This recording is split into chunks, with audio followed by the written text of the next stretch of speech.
Yandavan Zobe Sangye Riva Dasha Sunde, Devarisha Vanji Den Jemba Jivun Duve Kalonju, Lame Vata Menanje Duma Sangye Chimden, Pejawa Shaja Tuba La Shase, Chedu Jasu Shivun Duma Chimden Den Dijin, Rajuma Yandavan Zobe Sangye Riva Dasha Sunde, Devarisha Vanji Den Jemba Jivun Duve Kalonju, Lana Me Vata Menanje Duma Sangye Chimden, Pejawa Shaja Tuba La Shase No Chedu Jasu Tenpa Jumden Den Dijin Shepa Rajuma Yanda, Zobe Sanje Riva Dasha Sun Tenpa Devarisha, Jiden Jemba Jivun Deva Kalo Jiva Lana Me, Tada Menanje Tenpa Sanje Jumden Den Pejo, Shaja Tuba La Shase No Chedu Jasu Chi, Tenpa Jumden Den Dijin Shepa Rajuma Yanda, Zobe Sanje Riva Dasha Sun Tenpa Devarisha,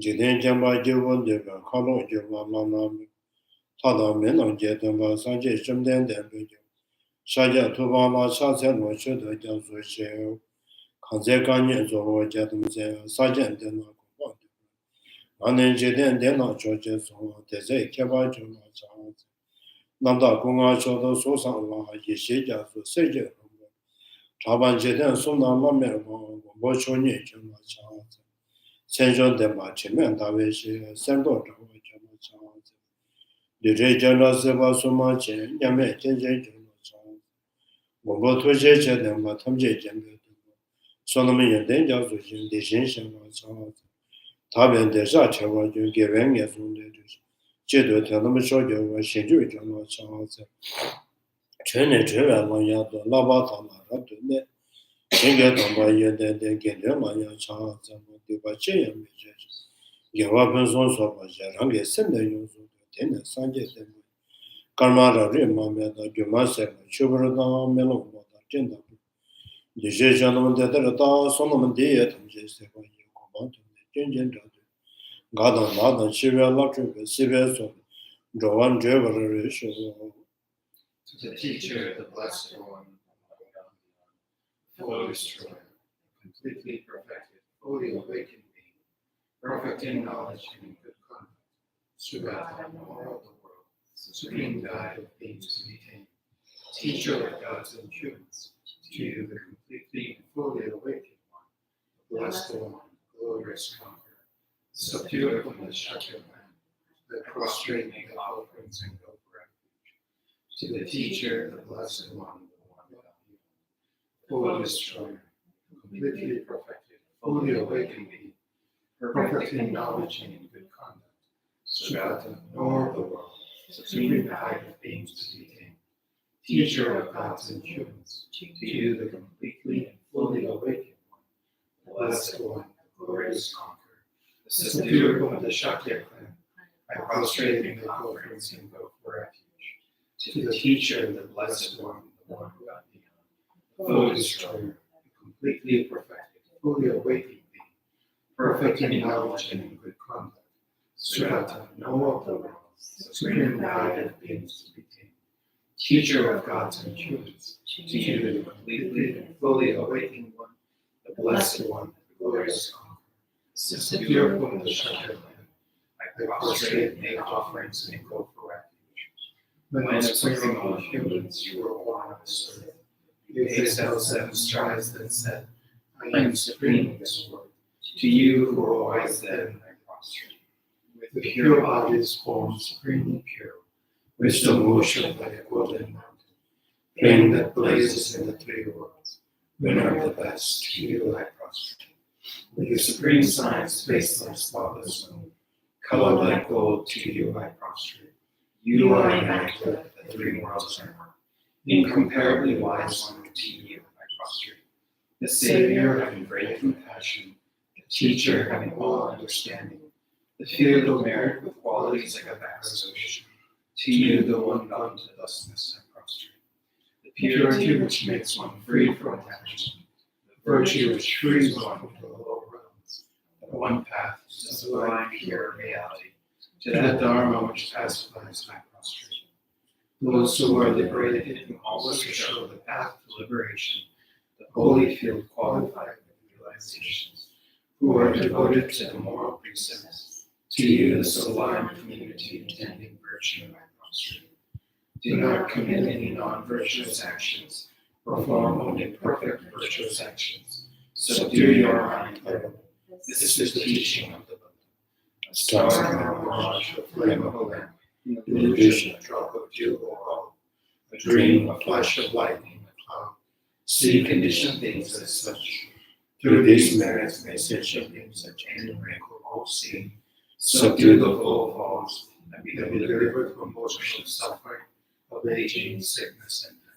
Sanje Shala Soje Sonama Chanchu Kato Dani Jabush. Nagin Jeso Jeba Sonam Jaya Dola Pinche Sanje Rubush. Sanje Shala Soje Sonama Chanchu Kato Dani Jabush. Nagin Jeso Jeba Sonam Jaya Dola Pinche Sanje Rubush. Sanje Shala Soje Sonama Chanchu Kato Dani Jabush. Nagin Jeso Jeba Sonam Jaya Dola Pinche Sanje Rubush. Sanje Shala Soje Sonama Chanchu Kato Dani Jabush. Nagin Jeso Jeba Sonam Jaya Dola Pinche Sanje Rubush. I go for refuge in telling enlightenment to the Buddha, the Lama Tsongkaphas. Through the merit I created by practicing giving me the perfections, and quickly attain the state of Buddha for the benefit of all sentient beings. I go for refuge in telling enlightenment to the Buddha, the Lama Tsongkaphas. Through the merit I created by practicing giving me the perfections, and quickly attain the state of Buddha for the benefit of all sentient beings. I go for refuge in telling to the Buddha, the Lama Tsongkaphas. Through the merit I created by practicing giving and the other perfections, and quickly attain the state of Buddha for the benefit of all sentient beings.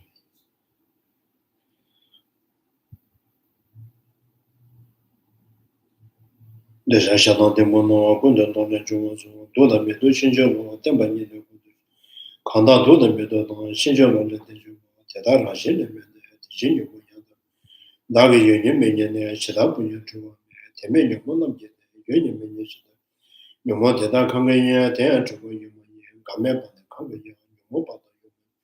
Ranutashin, your mono, your motion, Ranutashin, your motion, your mobile.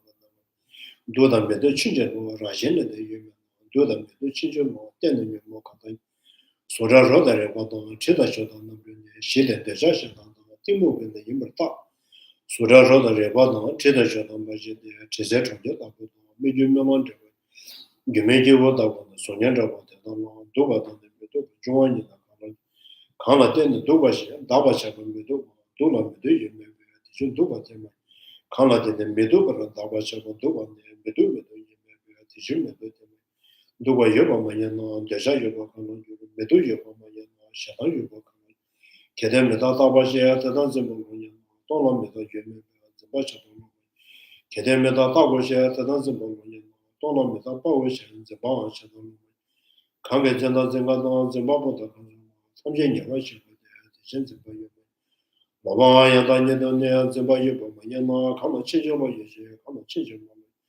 Change your lot of Jumano, change your lot of Mizene, change your lot of Maguna, change your lot of Chishema, change your lot of Mizene, come and change your lot of Nijin, number check. Change your lot of Majana, Chadabu, change your lot of Gemino, change your lot of What Dana make it, Shana given you, Dada Shana Jamina, change your lot of Keden Dada Zona, Dada de Wayan, Dada Zona, Dada, and the Washington. Keden Dada Zona, Dada de Wayan, the members of the radio. Tedra Shinjo, Marin Gabaju, the Gemma. Kedela Lenu Mama, Kandara Jiki, and Chedapa, the Poan you. Yavasuji, Kedela Lenu Mama, Kandara Jiki, and Chedapa, the Poan you. Yavasuji. Change a lot of a change of another Jusuma, Kangia Donna, Dinjo, women of the Tuju, Sojo Suman, Sanjeta, Charts,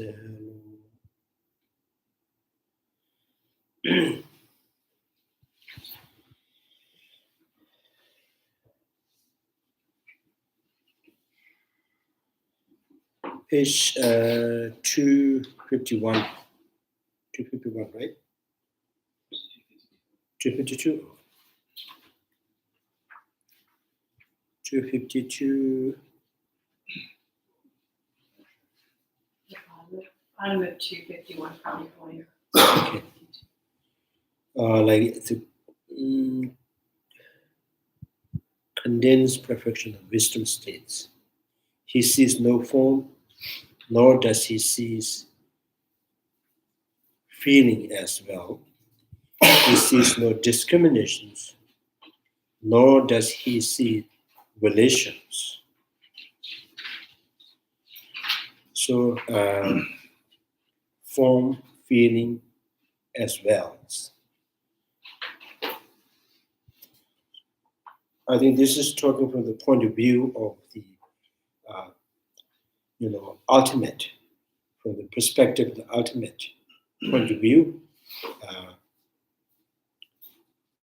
not seeing any form as well as the feeling and the discriminations and the relations. He sees no consciousness, nor mind and the mentalities. This is seeing realities.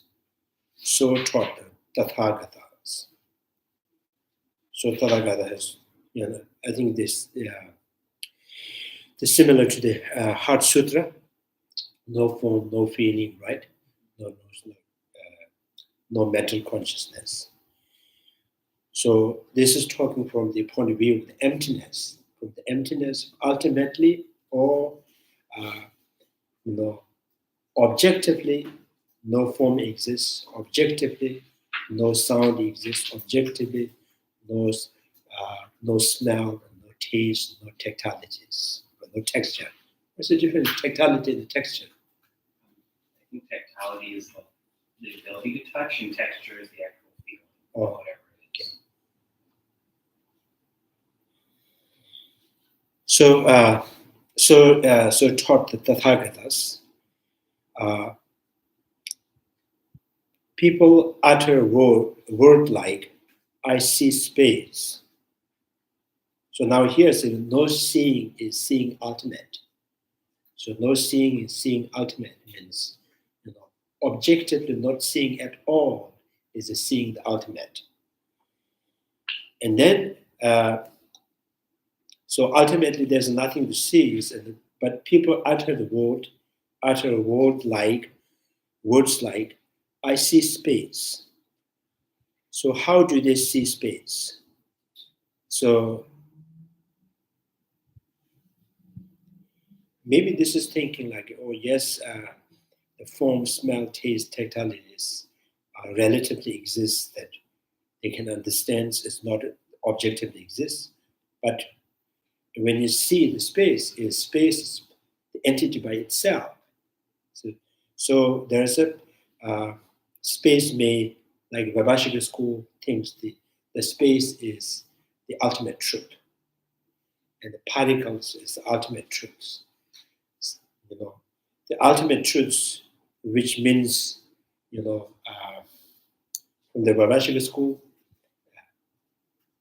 Chomshik means, mentally dissect every part of that, and then, it will dismantle the identity of that. Like for example, you say, oh, this hand is not you, head is not you, body is not you, feeling is not you. Conceptually, what called how's that? Is it dissect? Right? Conceptually dissect. So this is not you, this is then identity of yourself will be disappearing. So the Ravashika school said that is the ultimate truth. So space, you cannot be, dismantle the identity of the space by, separating in parts. So then this is the people utter the word like, I see space. How do they see space? So this we will examine here. Seeing reality is shown to be likewise by the Tathagatas.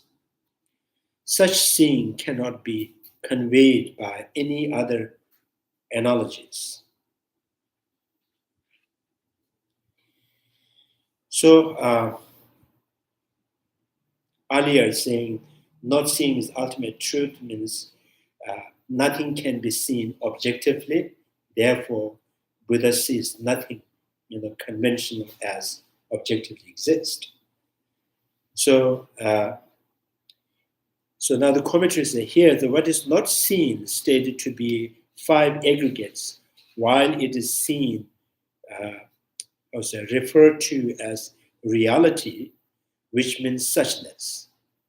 This is similar to the statement, he who sees the dependent origination sees the realities. Space given here as an analogy is defined in terms of the mere absence of the obstructive property, and so seeing or perceiving it entail not seeing what is to be negated, namely the space obstructing property that, if it is exist, would have not be perceivable. If there is obstructive phenomena obstructing any entity, and space is not perceptible, so therefore the space too is not objectively exist. Space is conceptually identified by depending upon obstructive property. Here, what is seen is a space, while what is not seen is the property of obstructing space. The seeing space means, when you negate obstructive, when you absence obstructive property, and then you see the space. So without, removing any obstructive property, and there is no space could see.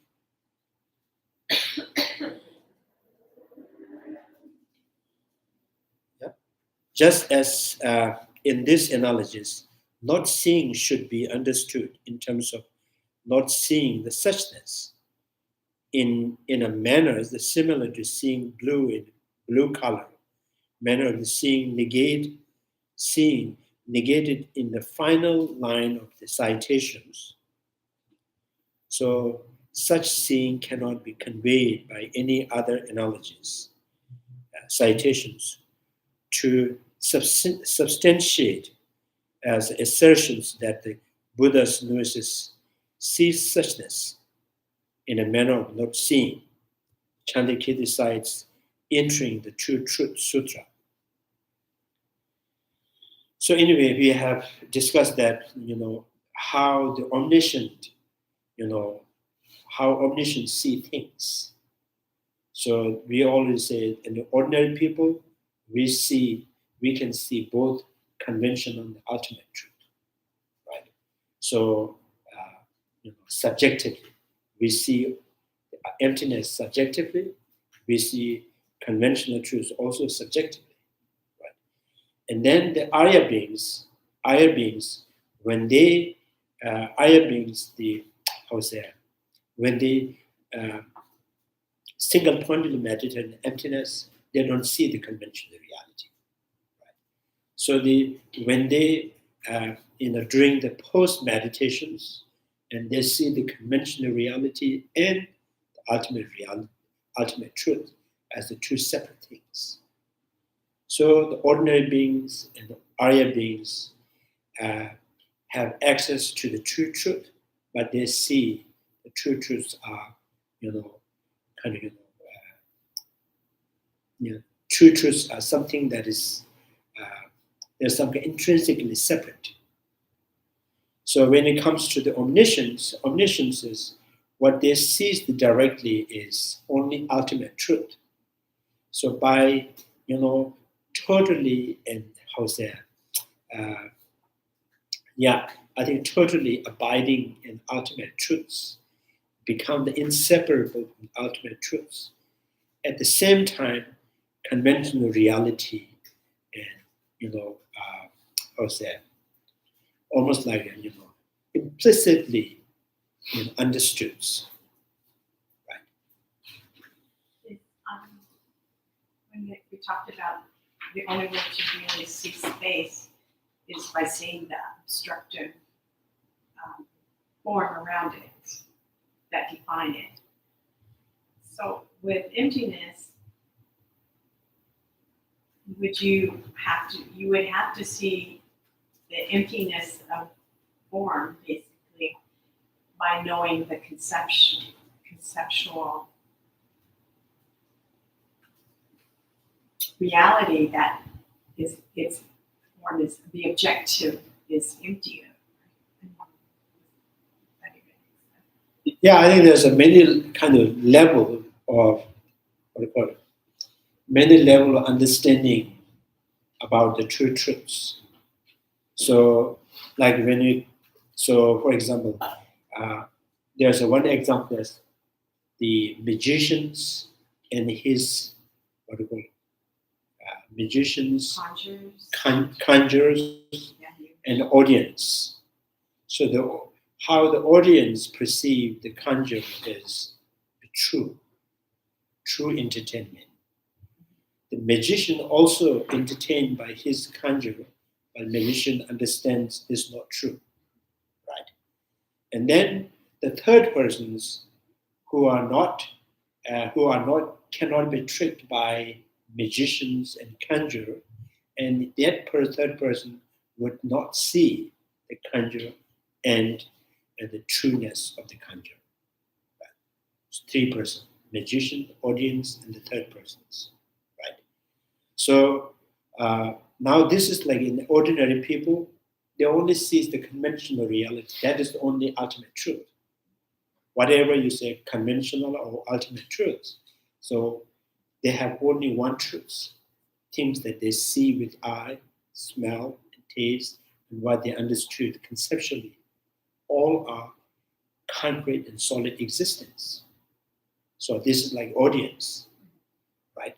So this audience is deceived by the conjure, like its ordinary beings are deceived by these color, smell, taste, tactilities, and the so what called noble object that conceptually present to the existence, right? So and then the noble beings who understand the both, or there's this is the convention, is a deceptive phenomenon. It is not real, it is unreal. And then what is the real means?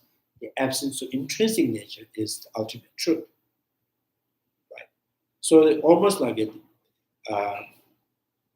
So there's one ordinary beings who are 100% believing what they see is truth, right? And then the another person, the Arya beings, they understand there's both. So one is the conventionally relatively exist, and ultimately not exist.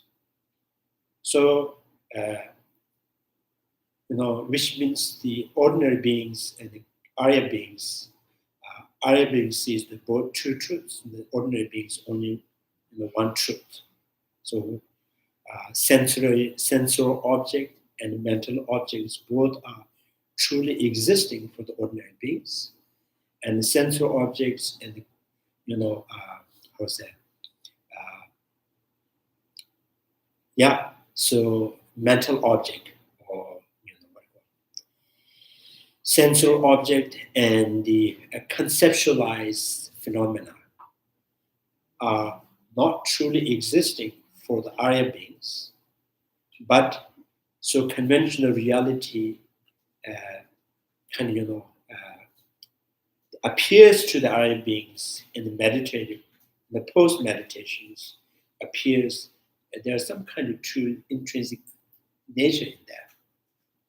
So then the third person, the one who cannot be tricked by magicians, trick, and that is the omniscience. The omniscience sees, directly all the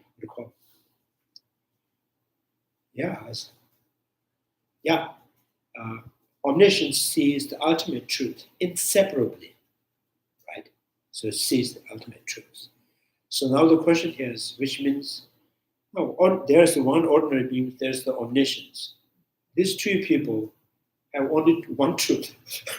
So in the between, there's the two truths, right? So ordinary people, everything they see is true. And the omniscience, only the ultimate truth is true. Right? So that is the only reality. Now the question comes, so which means the omniscience has no access to understand the conventional reality or not. So here they say, they seize all conventional reality without being touching on all, without being touching on the conventional reality. So he directly perceived the true natures alone without touching the produced entity themselves. Because the other thing is, omniscience doesn't rely on an inferential. It doesn't have to infer. Yeah. So, and that's what's confusing is how can it touch conventional without even inferring, but it sees clearly. Because the omniscience itself is the perfection of those inferential, inferential cognization. So by perfecting the inferential cognizations, turn into the omniscient. So the omniscient is no longer relying on logic and reasoning, right? So the inferential means beginning to understanding and using the logic and the reasoning to get what is the ultimate truth. Right? Because the reasoning is they have to apply the reason in order to understand the ultimate truth. So the omniscient means it is there. It's 100% inseparable, touched with ultimate truth. There's no need for the reason to apply in order to understand ultimate truths.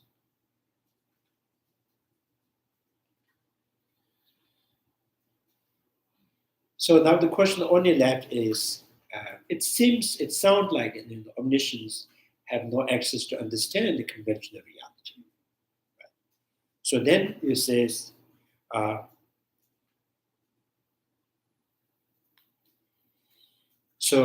without being, what do you mean by without touching the conventional reality and understands the conventional reality? So, which kind of there's it's implying that conventional reality to appears to the mind, you have to have a conventional concept, conventional perception. So the enlightened being, the Buddha, has no conventional subject. So he has perfected all the he has perfected mind, or perfecting the generosity, perfecting the morality, perfecting the patience, perfecting the concentration and the wisdoms. So no conventional perceptions left in the state of the Buddhahood. Right? So still, now the question is, so you have no conventional perceptions, no conventional knowledge, and how the Buddha understands the conventional reality. So which means,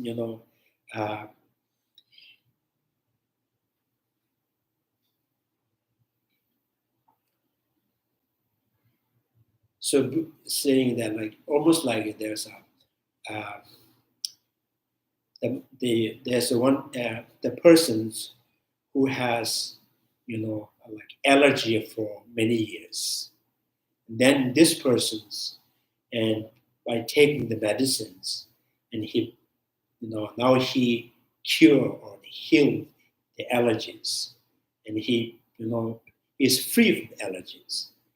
So although he has no allergy, but he can understand the other person, going through these problems. So the Buddha, the understanding the conventional reality is, if you, so sentient beings have this kind of concept of pot, bread, and the bread as it consists of four substances, the pot is it consists of the many parts. The self of the person consists of the 5 aggregates. So, there is the concept of fire, that is fire from the fuels. These conventional concept, conventional reality, we understand this is how the sentient being sees things, right? So that sees things is, is not necessarily he has the same concept. So he understands the conventional reality. The conventional reality does not appear, or conventional reality is not appearing to the omniscient, which means the Buddha had no concept because of the thought. The omniscient is free from thought. Right? So the conventional knowledge is not something unique thing, sublime thing. So it's the good quality is the conventional knowledge is you have tried, to understand the reality through reasoning, right? You have tried to understand the reality through the logic and the reasoning. You have tried to understand something through projecting the imaginations, right? So that is what is the conventional knowledge. Right? So almost like you're trying to see something, you're trying to see the truth by projecting your own truth.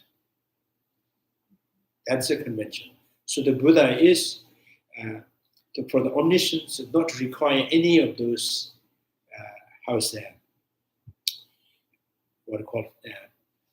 technique or the method to understand the truth, because the omniscient is inseparable with ultimate truth.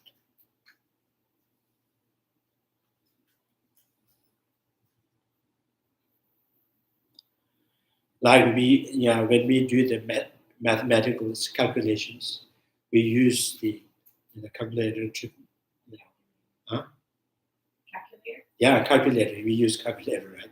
So that does not mean, so we can accurately, calculate the numbers by relying on the calculators, right? Without that, we have difficult understanding. So how to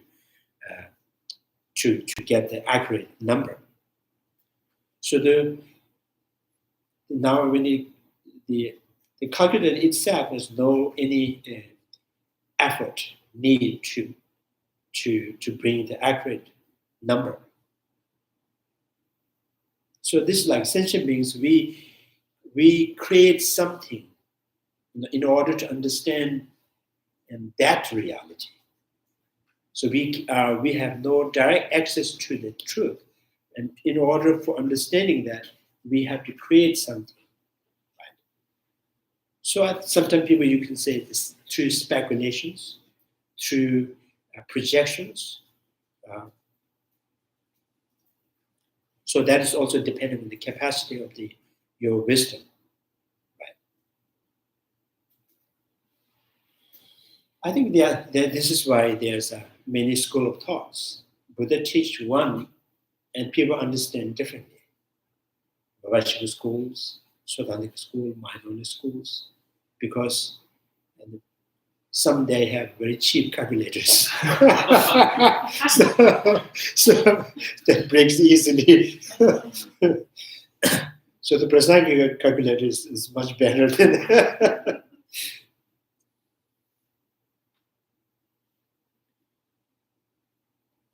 So I think this part is here is saying there's many masters trying to comment on that. So they're trying to understand how the omniscient understands the conventional realities, since the omniscient has, no creation of any reality. Is this section talking a lot about refuting explanations for how Buddha can see conventional and ultimate? Because some of the earlier ones I thought Tsongkapha was saying, some would say that it's like this, but that is not accurate. So is this section saying this is is this specific page saying that this is a better explanation? Or I think here everybody trying to understand how omniscience sees the realities. So they could not really,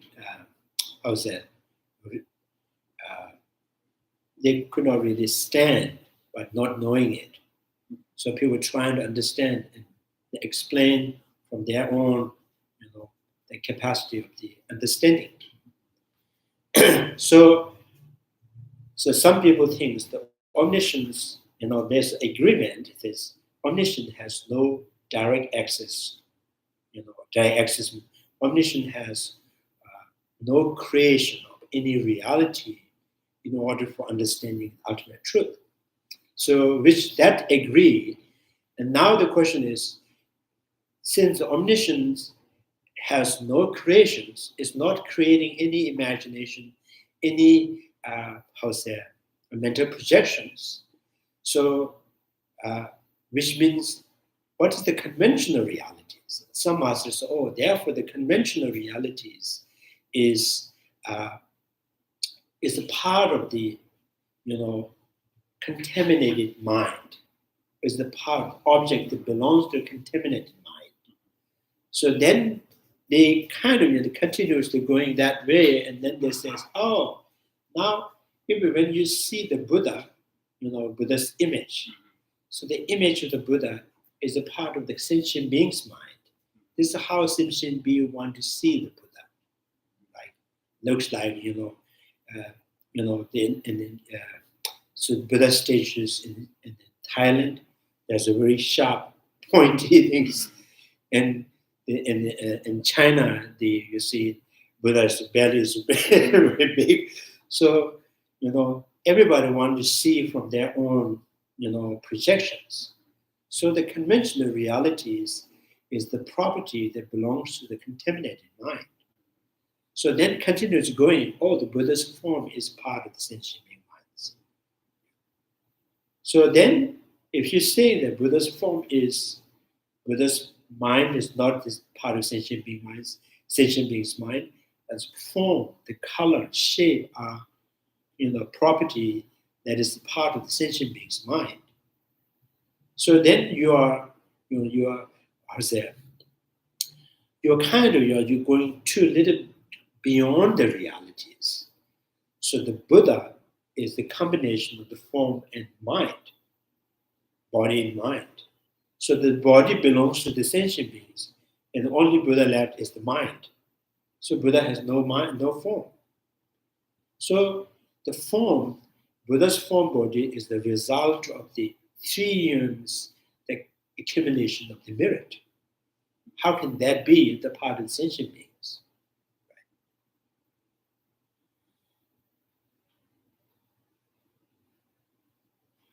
So those masters, they explain like in the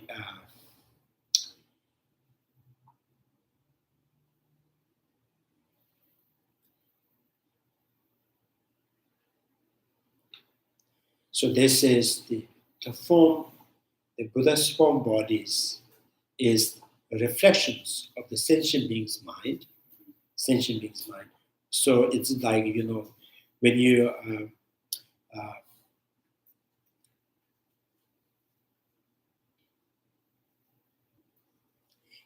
so for example, when you see so that the person like walking in front of you, but you don't see him directly, but you can judge by his shadow, right? Shadow that reflects on the floor, or the image that reflects on the floor. By that, you're judging it.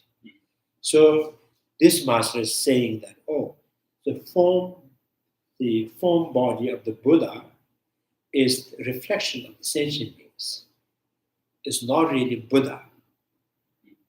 So, and then we ask, so the form body of the Buddha is part of the sentient being's mind.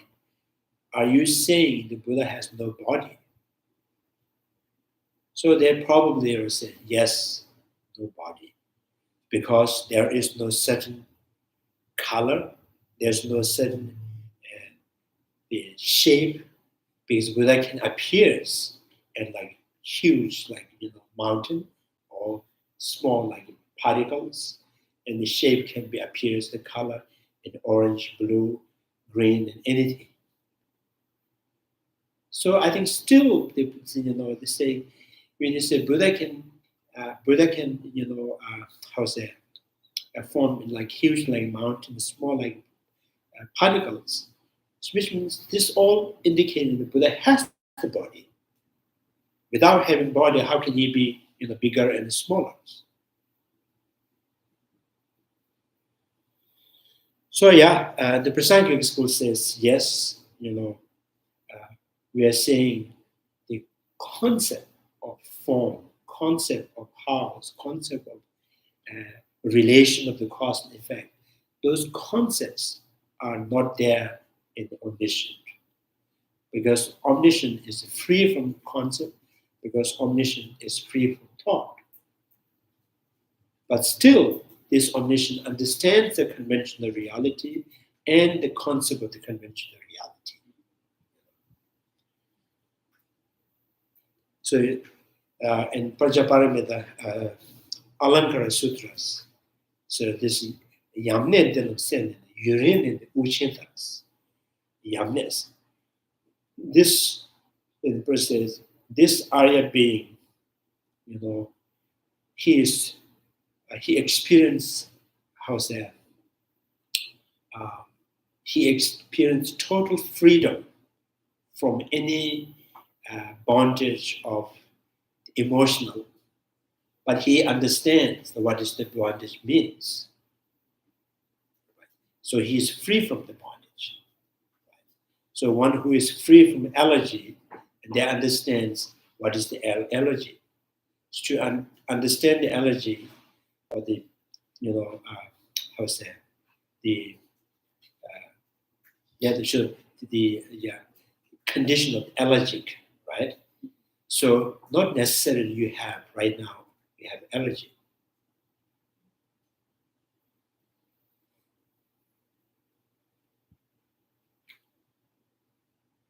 So still, some people have a hard time to really to get this.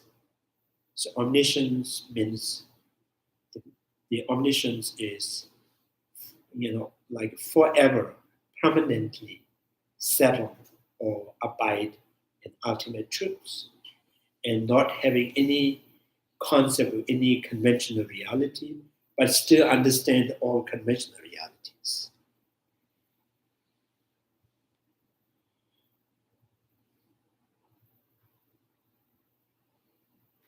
So the very ordinary beings, they have only one truth. Things that they see is true, things that they smell and hear, things they imagine is all true. Other than that, emptiness is not even existing for them. Ultimate truth is not existing for them.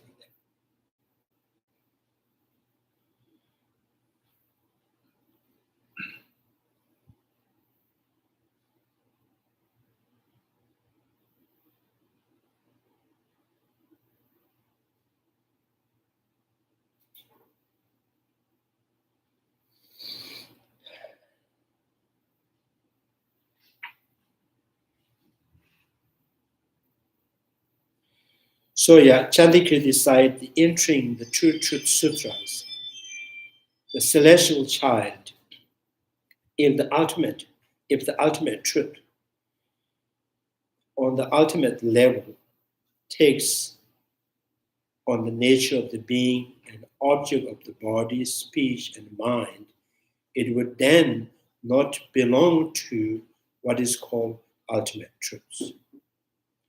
It would become the conventional truth only. Instead, right? O celestial child, On the ultimate level, ultimate truth transcends all conventional. It has no differentiations. It's unborn, unceasing, free of what is utter, as well as utterance. Jeja and Jeba, it's object of expression and expressions, right? And free of what is known and knowing. So that this is talking about the dualistic subject and objects. So the ultimate.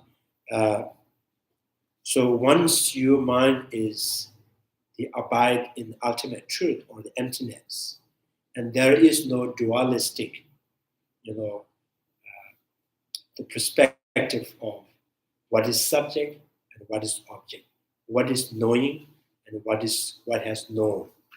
So these dualistic objects, something that is, cease to exist in that direct realization emptiness.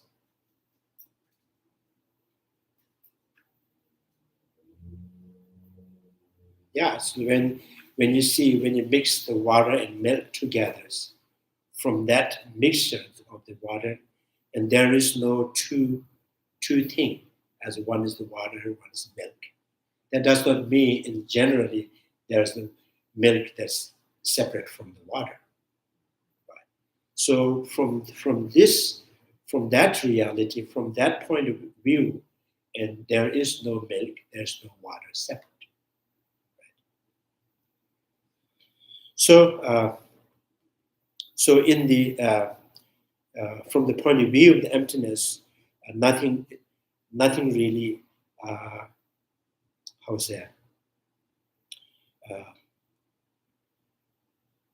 no conventional realities, no arising, no ceasing, no uttered, no utterance. So you see the difference between utter and utterance. What has expressed, what is the subject that expressing it. So this whole concept is, no longer from the point of view of the direct realization emptiness. Right? So direct realization emptiness is like mixed with the ultimate truth, like water mixed with milk. So the meaning of the first part of the sutras, the citations, is this.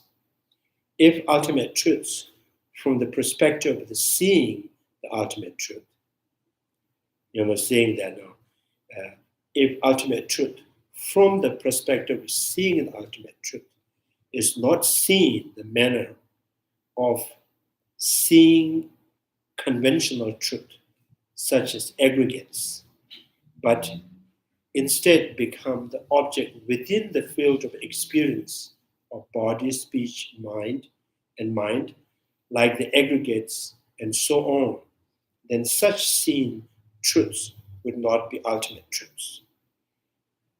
So, in that very perspective, it's continuously appearing aggregates. So, like feeling, discrimination, awareness, like orange, blue colors, the small and big. If you continuously appearing to that subject is not really abiding in emptiness.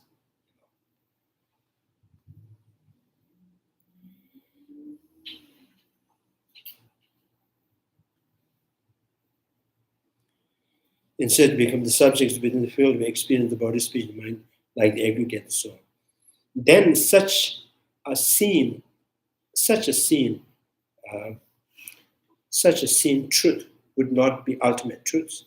It would become the conventional truths, conceptual elaborations. So, conceptual elaborations or conventional proliferations. Understood thus, this first part of sutras citations become the reason explaining how a Buddha novice sees the ultimate truth in the manner of not seeing.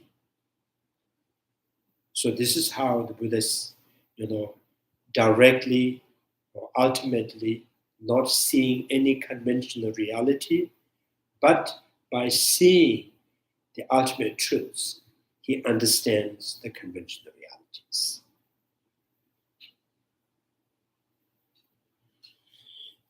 So this has a lot of debate. Yeah, some master says, "Oh, the implicitly understands," which means so implicitly understand and explicitly understanding. Like for example, when you understand implicitly, you are focusing. This table is impermanent. You draw the reasoning, and to consider this table is the impermanent. So the explicitly you understanding table is impermanent. Implicitly you have understood not permanent, right? So seeing this is the table, right, and then implicitly understands this is absence of non-table. So non seeing table and knowing this is not a non-table is almost the same. So in this way, the Buddha understands. So ultimate truths, nothing objectively exists, right? Nothing objectively exists. Relatively, all things exist. Relatively, color exists. Relatively, smell exists. Sound exists. Taste exists. Texture exists. Relatively, the relation of the cause and effect exists. Relatively, and you are coming from the past lives exists. Relatively, you are going to next lives exist. Which means by understanding that you are going to the next life, which means relatively, which means not ultimately, not very object. This exists in the present is not going to the next life. Because if this very present life is going to the next life, which that is not relatively going. It's actually ultimately going. So you think that Buddha's understanding of conventional truth is through implicit? So yeah, this is implicit. Yeah, implicitly understanding. So the some still says in Tibetan we call shukdo. Shukdo means there's a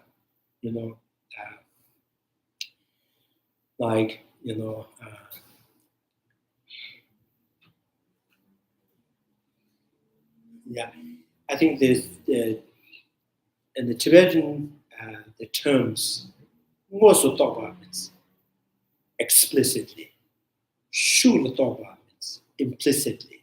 So if you interpret that meaning of shukdo in implicit, and Buddha may not have implicit understanding. Shuk means the power of the previous knowledge. This knowledge, what I call spontaneously, you have gained another knowledge by the power of the previous knowledge, by the power of knowledge of table being impermanent, and you also gain the knowledge table being not permanent, right? So then you say, this monk is this, fat monk is not eating in daytime. So understands the power of that understanding. This is the fat monk. He never eats in daytime. The power of that understanding will bring the knowledge. He must be eating in nighttime. So that is called shukdo. So here in the Buddha, there's many of this. Lama Tsongkapha says, Buddha is, not drawing any knowledge from the power of something else. So that I think there's some. I think this is a Tibetan way of saying shukdo. So this is where it becomes very debatable. So Buddha no need to draw any knowledge from some other knowledge. So everything is direct.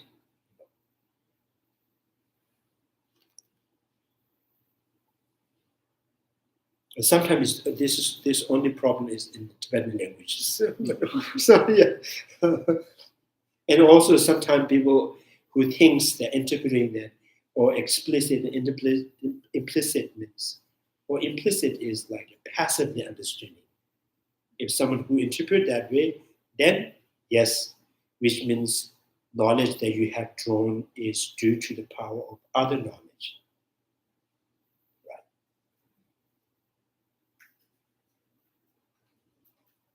So then this particular knowledge is not omniscient. Right? It's not, so your understanding by the power of the the present mind, present and subject. So this subject is understanding is not by the power of itself, it's the power of another knowledge, right? Like power of the knowledge, this person is fat but not eating daytime. That draw the knowledge he must be eating nighttime. So nighttime eating is not not by the knowledge, not the subject itself, is from the previous subject. Right? Like sometimes we say, oh, this person, from the royal family or the Brahmin. So there's a two possible, but you are not sure. And then that very person, his father or the mother or the sister or the brother says, so we are not a Brahmin. And then you draw the conclusion, oh, he must be royal family. Right? So this kind of this saying, shukto. So here, Lama Tsongkaphas, refuting the omniscience has no shukto. Right? So I think there's also, if the English speakers who has this kind of interpretations, implicit is passively knowing, and that is not true. Because I was going to say, like, when you imply something, yeah, it's kind of just like, oh, you're not directly saying it, yeah. but people like take it away from it. So, but it sounds like the translation, it doesn't work like that. Yeah, it's that sometimes the people, what do you call the casino, they play the card. What do you call it? Game. Mm-hmm. What?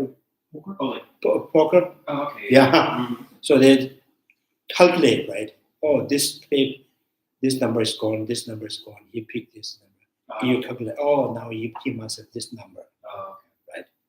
So which means the Buddha is trying, putting effort to understand something. It's not spontaneously not knowing. Mm-hmm. So there is no knowledge in the omniscience which is not spontaneously knowing. Right? So this omniscience or all-knower means knowing everything like things in your palm. Right? Unmistakably, directly, unmistakably, directly, explicitly.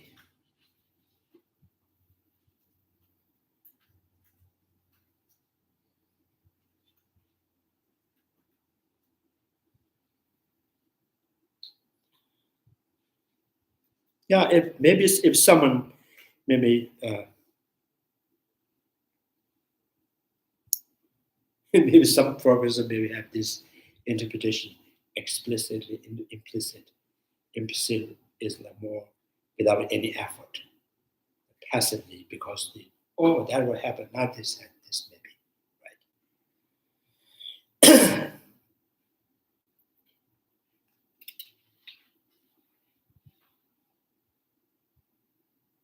So here the Lama Tsongkaphas is forcefully refuting the omission has not the omniscient has not a knowing of passively or the power of something else.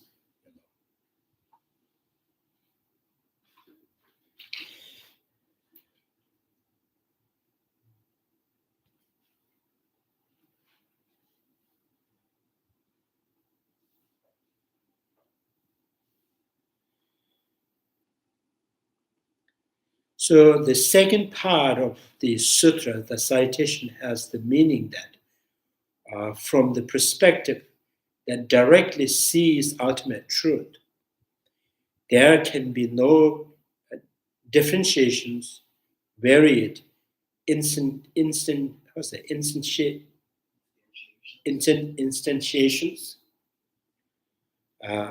within the ultimate truths. So differentiations like a difference, varieties, instantation, instantiation, instantiation,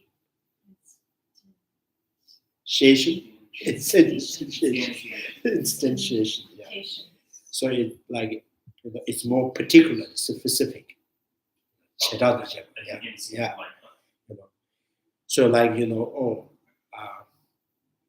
like functional things is general. Particularly this table, the function of this table, function of this stove, function of this pot, the instantiations, right? Instantiate. So when you have this kind of knowledge, the subjective knowing, which means you are drawing that understanding from the concept to the conceptualizations.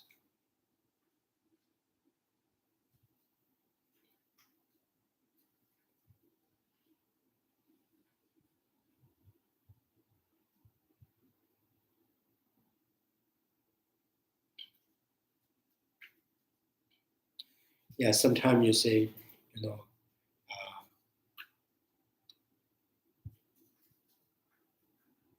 like Buddha Dharmas talks about the harmony.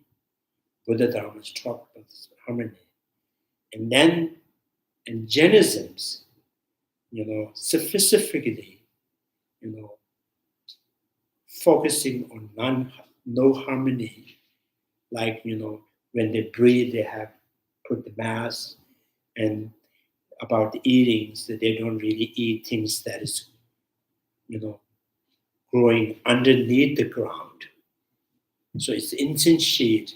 So every specific, say, Buddha Dharma talk about harmony, but this particular religion's thinking is a little bit extreme there.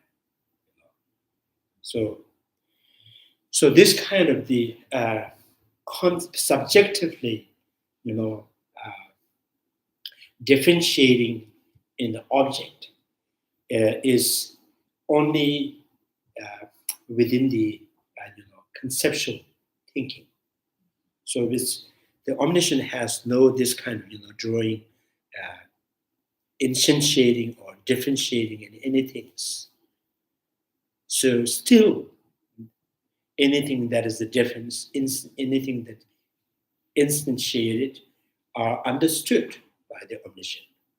Right? So within ultimate truths. Next three, the attributes, being unborn, unceasing, the beyond conventional are easy to comprehend. So unborn, unceasing means, yes, conventionally there is birth, aging, and death. So there's the birth of this life, as conventionally.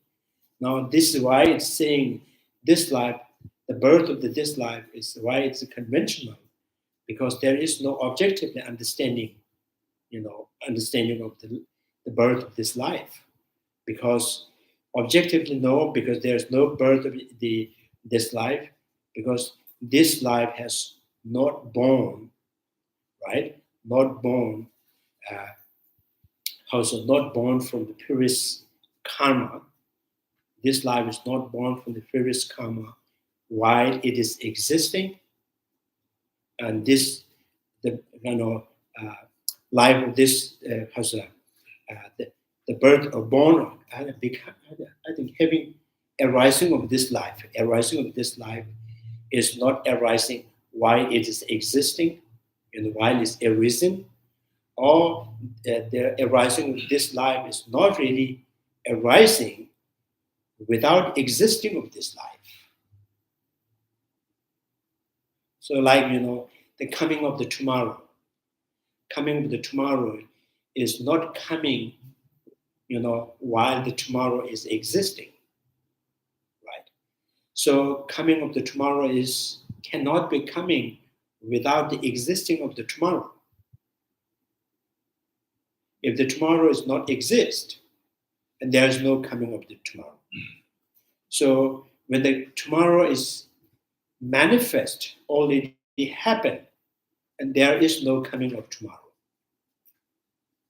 So when you objectively look at what is coming of tomorrow, you cannot find the coming of the tomorrow is existence. So that's why it's unborn means objectively nothing born, nothing sees. Yes, relatively you can say, this very life is happened because of karma that is committed in the past and that ceases to exist in the present.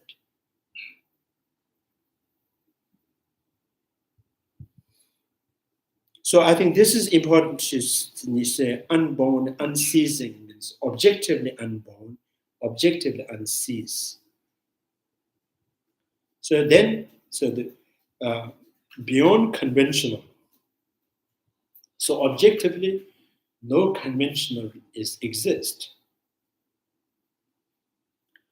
Are easy to comprehend. It's easy for Lama Tsongkapha.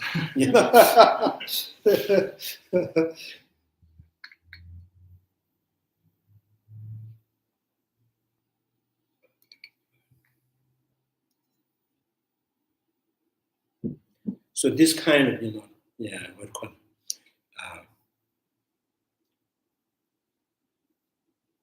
Understandings from the beginning of these 70 stanzas analyzed begin with this. What is born? What is arising? To be born is not born yet. Right? To be born is not born yet. What has already born is not to be born. So what is, to be born, to be exist? So there is no basis for, arising of anything to be inherent in, right? But still, relatively, yes, we can draw that understanding. We can draw that kind of pictures. Right? So yeah, that is called conventional understandings. The phrase about the ultimate truths being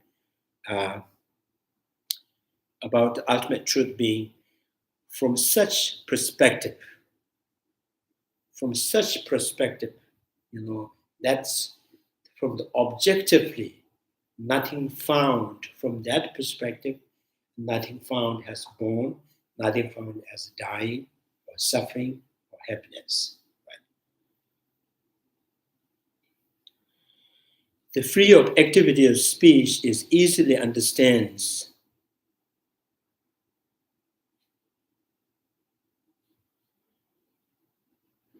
Yeah. Free of activity of the speech is easily understand as well.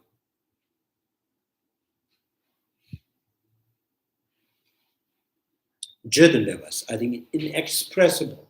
It's talking about inexpressible as well. Although one can possess the gnosis directly perceiving the ultimate truth as the knower and ultimate truth as a known object. So this is also, this kind of entity, this kind of, realities. So when you projects the dualistic of subject and object, and then you have what is known to be what is known as the object, what is knowing as a subject. So there is no contradictions in maintaining that. So we have a very hard time understanding this. Ultimately there is nothing has born, nothing ceased, nothing impermanent, nothing permanent. Ultimately, right?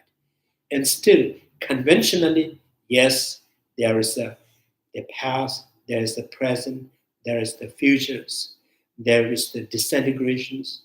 So right, so everything is, the conventional relatively. So saying this, there is no contradictions. Objectively, nothing exists. Relatively, many things existing. There are no contradictions. Right. Maintaining that, so from the perspective of such gnosis, there is no such act and its agents. From the perspective of such gnosis, from the ultimate point of view, there is no true, like one that sees and one is acting to see. So ultimately, there is no what you see and what is seeing is true, right? So it's all relatively, yeah. It's presented from the standpoint of the cognitions related to the conventional truth alone.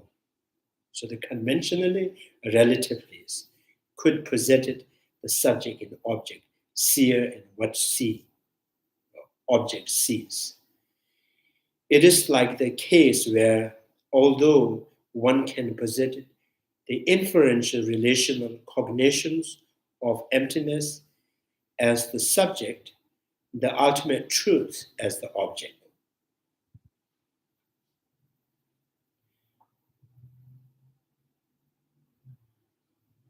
So even the noble beings who are, single-pointedly meditating, directly meditating on emptiness, while they are, single-pointed meditating emptiness, so there is no concept of subject and object too. When he coming out from the meditations, during the post-meditation, and conceptually they can draw the understanding of one is the object, one is subject. Right? Right.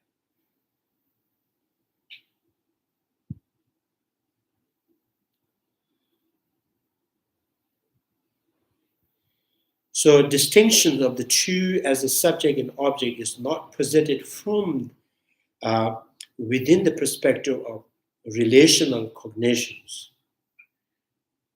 Subject and objects is not presented from within the perspective of that relational cognitions. So that very understanding, the meditating emptiness, is not drawing any understanding, concept of subject and object.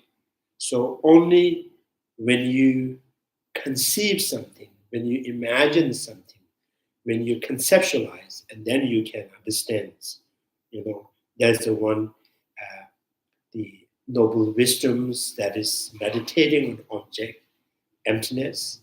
Emptiness is the one that is, wisdom is meditating as a two. So, yeah. So next, the commentary goes on to cite, O celestial child, thus ultimate truths, which is endowed with in all supreme qualities, transcend being, an object of cognitions up through Buddha's omniscience gnosis. It does not exist in the manners expressed in the statement. This is ultimate truth. All phenomena falls in that they are deceptive realities. So as it continues the,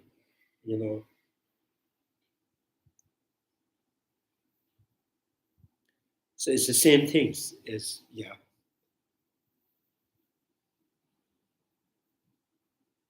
Maybe this is the most difficult part, balancing the convention and the ultimate truth. So sometimes we talk about ultimate truth, nothing truly exists. And then, so that for you, it seems like negating, denying anything that really exists. So then you form in nihilisms. So the going towards the emptiness is kind of leading you in the nihilisms. So here it's saying, understanding emptiness, the deeper into the emptiness and more profoundly understands how things relatively exist, how things unreal, and falsities.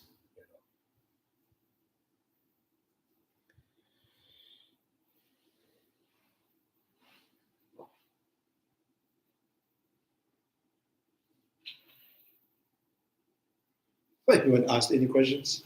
I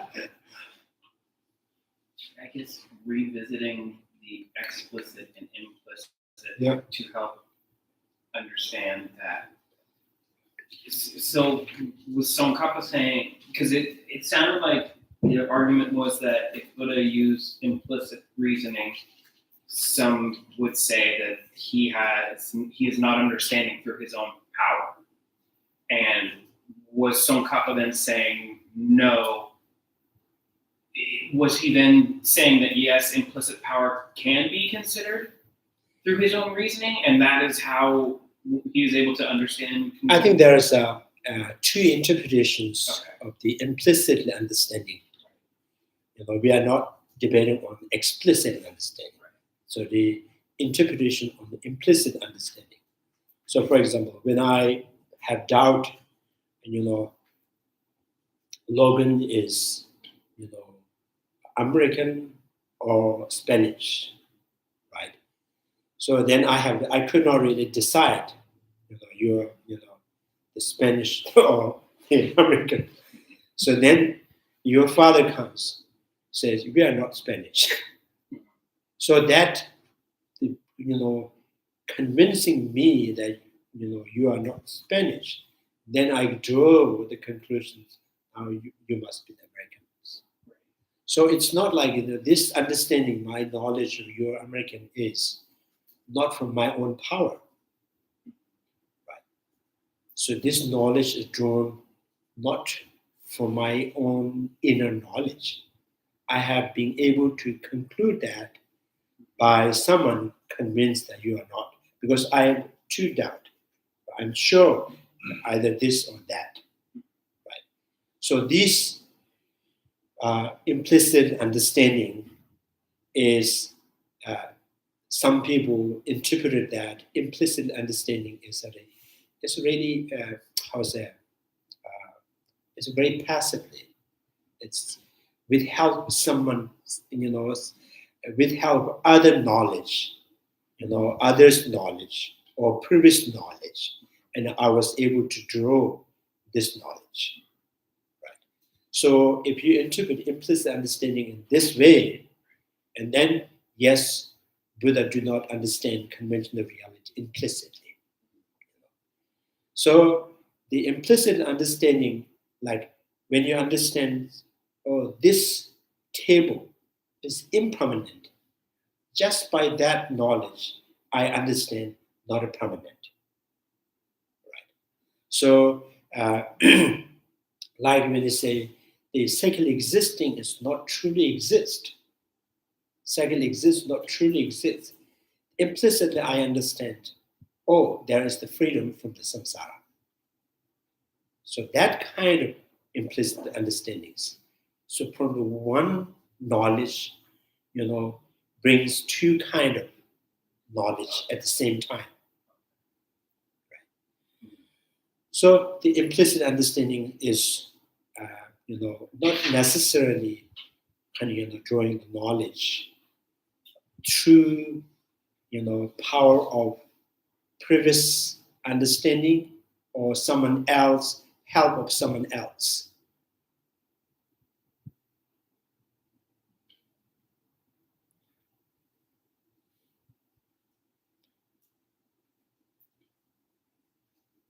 So also I understand the monks. He must be eating in the night time. Is with help of understanding he is not eating in daytime. So I did not see him eating at nighttime.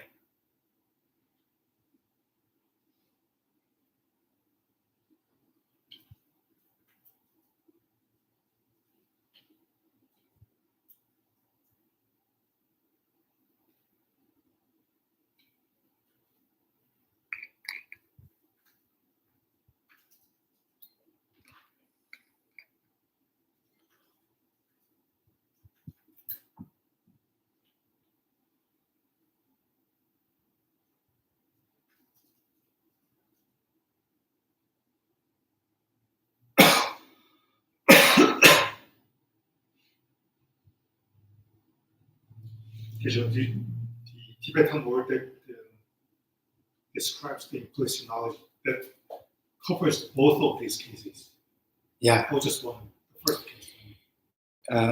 Implicit is like shukdo means, kind of understand something, through, previous knowledge. The power, The first one. So Lama Tsongkapha keeps saying there is no shukdo in the Buddha. So, this is depending in English. If you interpret implicit as shukdo, and then there is no, there's no implicit understanding of anything by omniscient. So if you say, from the one knowledge, and you understand in two ways, from the one effort, from one knowledge. So that is, if you say it's implicit, yes, the Buddha has implicit knowledge. That sounds like more, that could be described as a direct. Yeah, it's direct, yeah. The first one was direct. So it's a direct and not explicit. Right. Yeah, so this. Yeah. Because if not, then that would degrade like the Buddha's power. And Yes, yeah. Okay. So Buddha, and every time Buddha has to ask, how do you feel? so Buddha may ask this, his disciples, what do you want to listen? So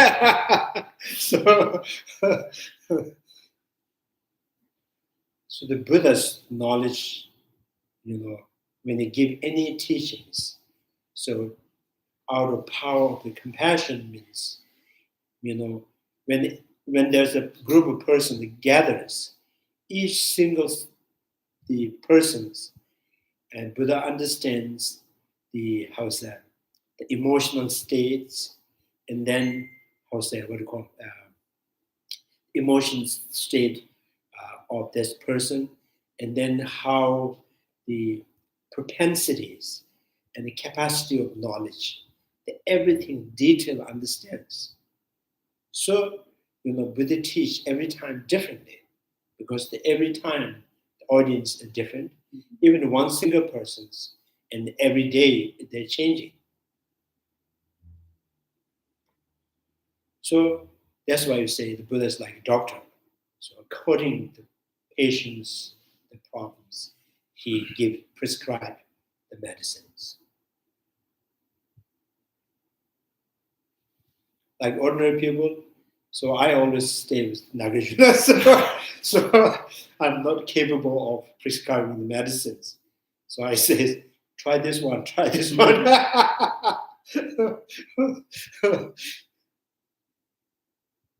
I find it's very useful for healing.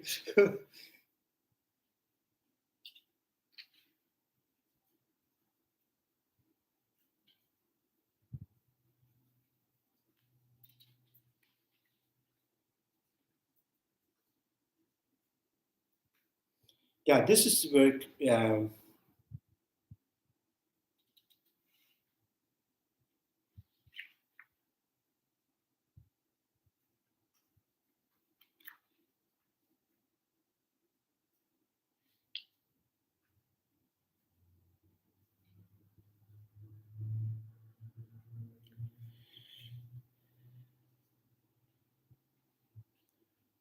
so next commentary goes on to cite the celestial child, this ultimate truth, which is endowed with all supreme qualities, transcends being an object, transcends being an object up through the Buddha's omniscience gnosis. It does not exist in the manner expressed in the statement. So this is the ultimate truth. All phenomena are false in that they are deceptive realities.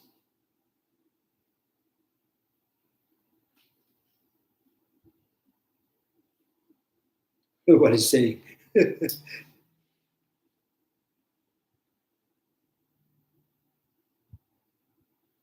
Which is endowed with all supreme qualities, ultimate truths, which is endowed with all supreme qualities, because it transcends, being an object of cognitions up through the Buddha's omniscient gnosis. So it's talking about ultimate truth itself.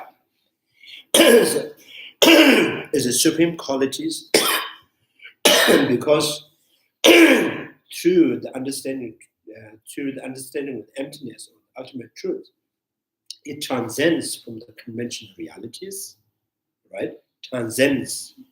And then second says, and this is also the object of omniscience. So therefore the omniscience being transcends from the afflictive emotions, and even the stand of the afflictive emotions, because of this ultimate truth. So even the Arya beings, the ordinary beings who draw the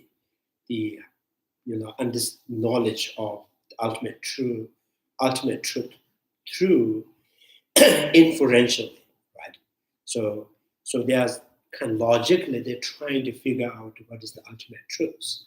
So they also have power to free themselves from the afflictive emotions. And Arya beings already in the freedom path. And then the Buddha is not only free, he's also free from the stain of the afflictive emotions, all because of the ultimate truth. So when you understand these ultimate truths, as ordinary beings through conventional, as inferential cognitions, and the Arya beings through the direct perceptions, omniscience, the understanding of ultimate truths.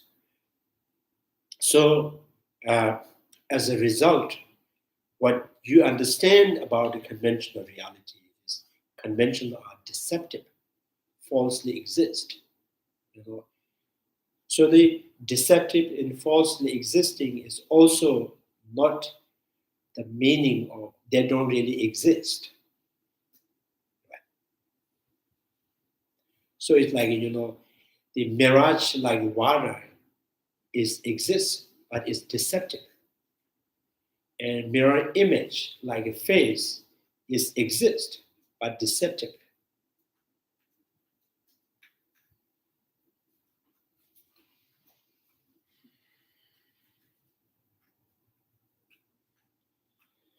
So meaning of this citation is follow up to phrase up through Buddha's omniscient gnosis. So this is a kind of explaining the previous sutra, indicates how ultimate truth transcends being the object of omniscient gnosis. As to the sense in which ultimate truth transcends such gnosis, this is indicated by next part that reads, it does not exist in a manner of express. So the ultimate truth, so whatever you are conventionally and through conceptually understanding and through language, through the language you are expressing, are ultimate, cannot be expressed as it is by the language, by the concept.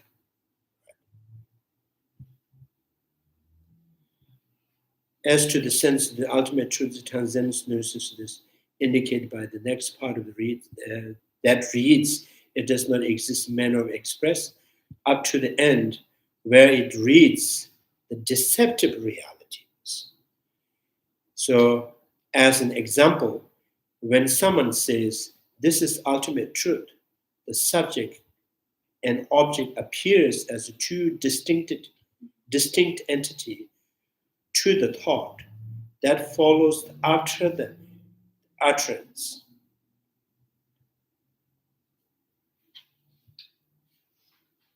So, conceptualizing, the ultimate truths and then the realization of the emptiness as a subject and object. So comes to the mind as a two distinct entity is, when the thought follows your language, right? So like when you say, although there's the leaf, I don't see the greenness and the leaf is not separate. And as long as my expressions, my language express the color of this leaf right now is green, right? So the color of the leaf.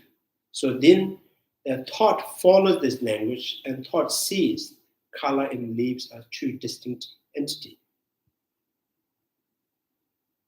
So this is like, when I say, oh, my body or my feelings, the language, and when the thought follows the language, thought already sees, and you and your body is two distinct entities.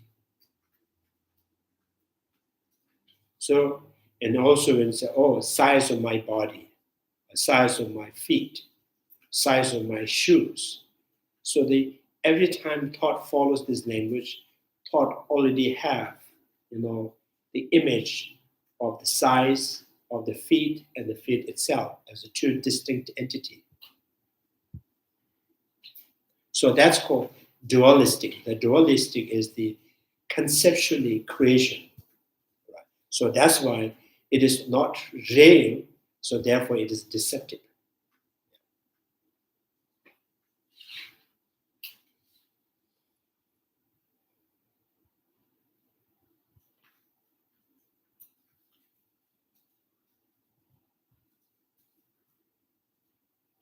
So after the utterance, for the Buddha's omniscience gnosis, perceiving the way things really are.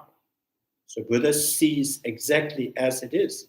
However, the ultimate truth lies beyond the sphere of knowing it in such dualistic manner. So the ultimate truth is beyond that dualistic, object or dualistic manner, or beyond that concept, the creating the dualistic. Ultimate truth beyond that. So I think this,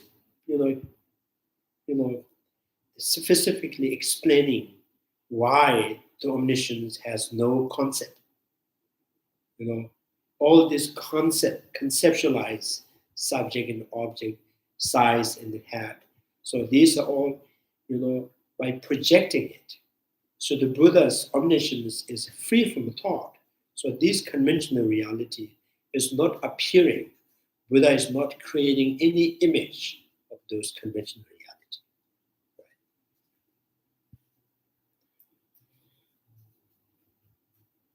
And then also, this also kind of, the suggesting that why ordinary sentient beings, constantly, overpowered by emotionals, because the ordinary beings constantly overpowered by the emotional, because your mind is following your language. And so when the mind is following the language, every creation of the language, your mind believes in that. You see the reality in there. So then you cannot control your emotion. instantly happy, instantly excited and disappointing.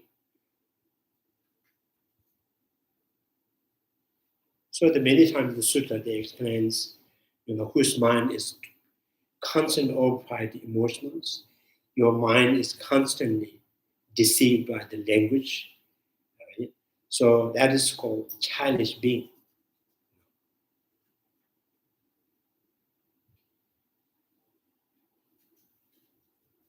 Yeah, according to the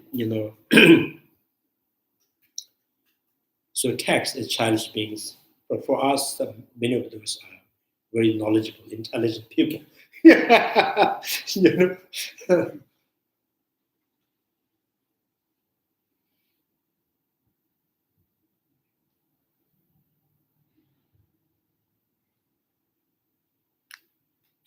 I think that's why, yeah.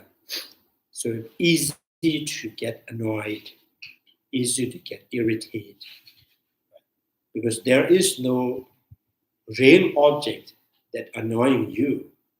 Is your own creations and grasping your own creations that annoyed you.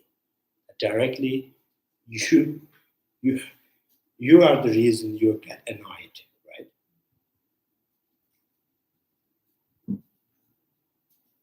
So if you have good interpreter, you may not be get easily annoyed. So you have a very poor interpreter all the time.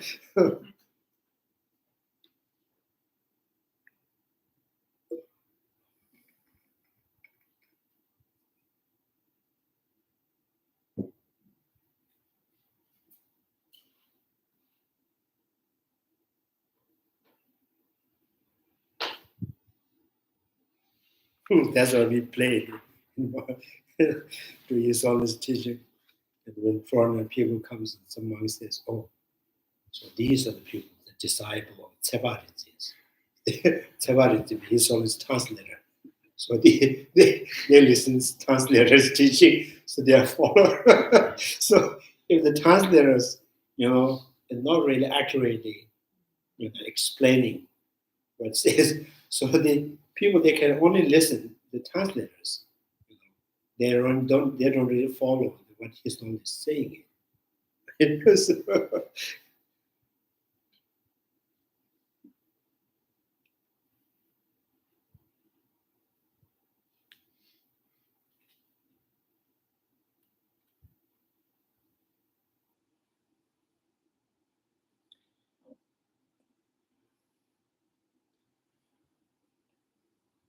So, any questions?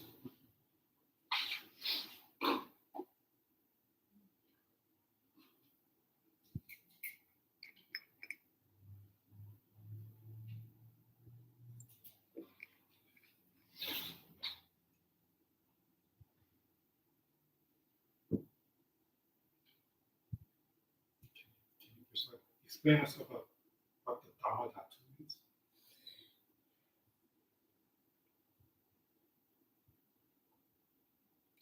Dharma Dhatu I think there's two things: Dharma Kaya and Dharma Dhatu.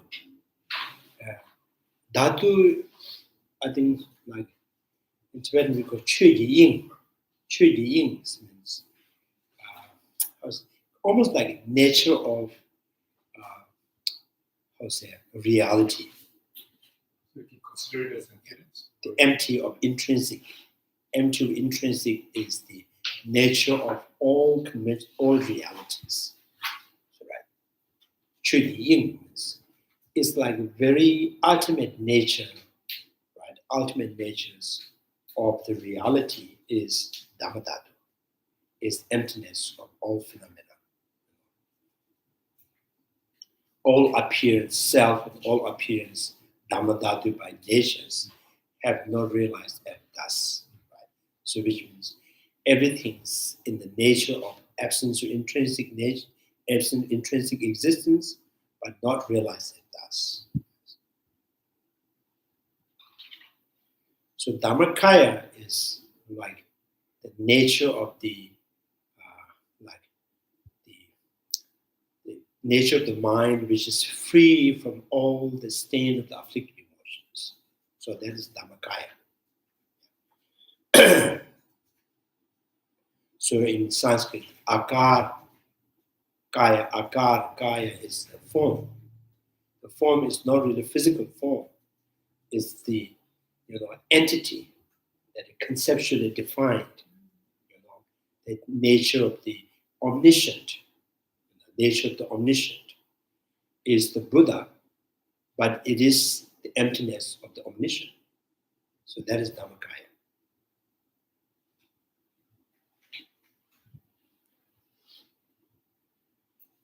So Vajra Dhatu, Vajra Dharas. So Vajra Dhatu is the nature, Dhara is holder, is referring to the person.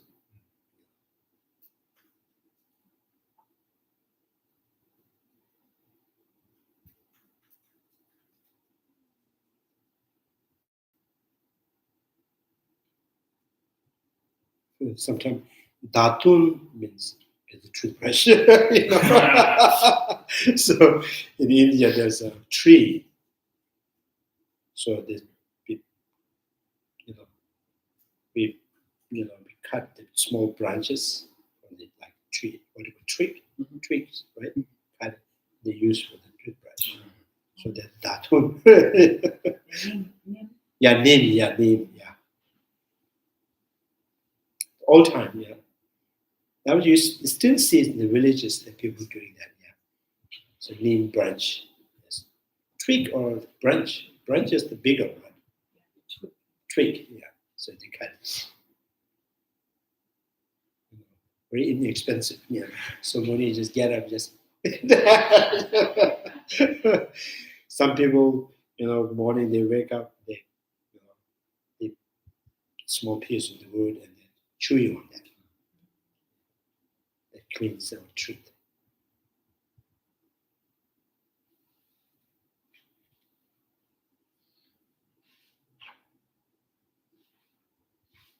I think, yeah, that's very clean, very good.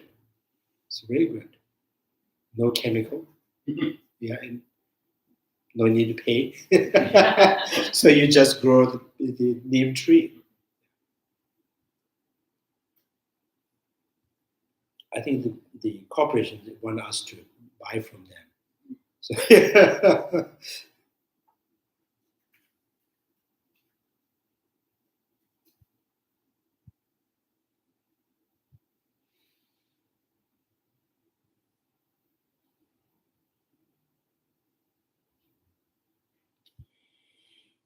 okay, any other questions?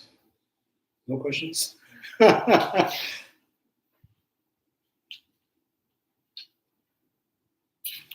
We finished with one page. Half page. One page.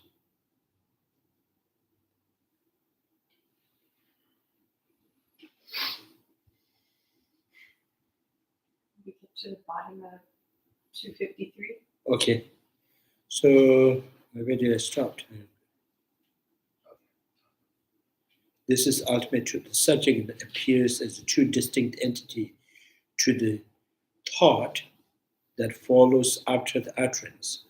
For the Buddha's omniscient knows is perceiving the way things really are. However, the ultimate truth lies beyond the spray of knowing it.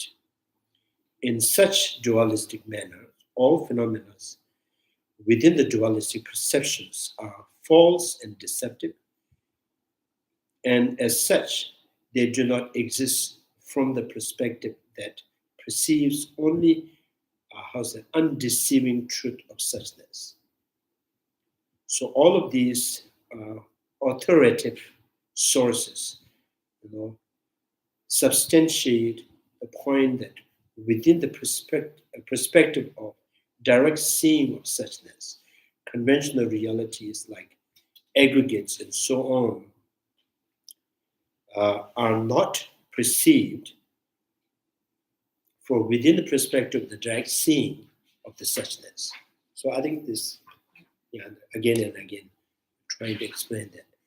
All dualistic elaborations like things and non-things, like horse and non-horse, cow and no cow, So things remain, impossible because these conceptual elaborations cannot be found within the such perspective, within the, that very mind is focusing on ultimate truths, because which is beyond the reach of thought. So therefore, there is no conventional creation. So thus, when contemplating the suchness, only Arya are valid with respect to the suchness in manner that is direct. Non-Arya are not valid. Pavamahima, like ordinary sentient beings. In such direct manners, in view of this, rejections of arising from others is done from the perspective of Aryas. It cannot be invalidated by perspective of the stemming from the everyday world. So again, going back to the first point, there's all this, I'll say, the explanations, the descriptions. So to originate from the first day saying, nothing arises by itself, nothing arises from others, nothing arises without cause, nothing arises from the both itself and others. Right? So they're saying, so you cannot say nothing born from others is from the perspective of ayas, but ordinary beings there is things arises from others. That you cannot say that. Even the conventionally, ordinary knowledge or conventional knowledge has never really, claim that things can be born from others. Even the mother says, giving birth to the child, and this, I gave birth to this. She won't say, this son is born from others. When the farmers plant the tree, by planting the seed and growing the trees, the big tree, they're pointing at the tree, they say, I plant this. So they don't say it's born from others. So even the conventional, there is no, no such things that born from others. And realistically, nothing really born by itself, because anything that has arising or arisen, depending upon their cause and conditions. So therefore, nothing cannot be, nothing born by itself, because to be born is depending on cause and conditions. There's no cause is impossible. So that is the meaning of nothing arises, nothing ceases. So it's from the objectively.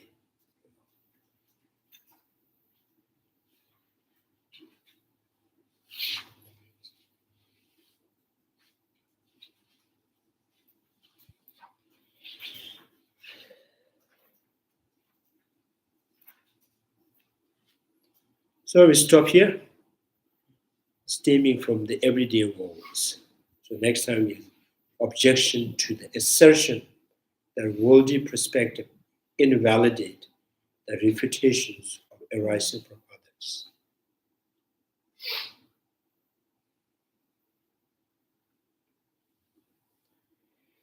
Yeah. Chanju semjo rinpoche, maje bana gejuji, geba nyamba mebanya, kone kondo pewaji. Tonye tawa rinpoche, maje bana gejuji, geba nyamba mebanya, kone kondo pewaji. Pama semjen tamjen, deda denjuji, nyendo tamje tata kowa. Chanju semba, kama sushuga, deda kunji, molum dumjuruji. Kare rabe gobe shilansu, pendan dewa malu jowe. Jere sabo, tinzen jazo ye, shabe side bado denjuji. May the precious Bodhi mind of it long rising through. May that born have no decline, but increase forevermore. May the precious mind realizing emptiness not yet born rising through. May that born have no decline, but increase forevermore.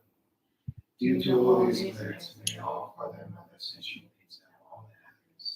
And may all the lower realms be empty forever. Wherever there are Bodhisattvas, may all their prayers be accomplished in you. In the sacred life strong to personal life, you are the source of all benefit and happiness, the powerful genetic influence, beginning this world into samsara. Thank you very much. Thank you.